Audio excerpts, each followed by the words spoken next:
Hereby pledge, yeah, go back.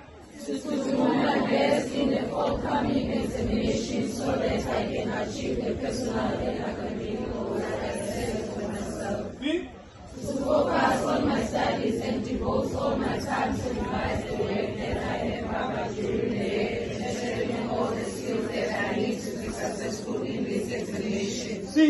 I will also be supportive of my peers as we prepare in the end of the examination. I will not be deterred by personal or academic commitments like the achieving my national senior certificate qualification. I pledge to uphold the principles of honesty and integrity in the examination complying with all the rules and regulations relevant to the national senior certificate November of December examination. Following the lawfully recognized instruction of the invigilator during the taking of the examinations.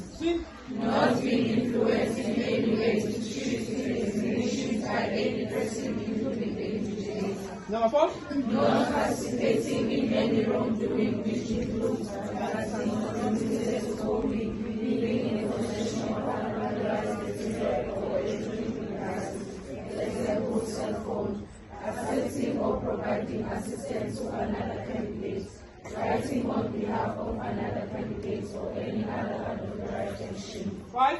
Reporting any form of wrongdoing that I am aware of. 6. Ensuring that I do not have a cell phone or any other electronic device in my possession during the examination. Ensuring that I receive any information relating to the patient data that is displayed to me. I will immediately inform my subject teacher and the principal. I solemnly make it promise that I will be the examinated by all my questions. Your name?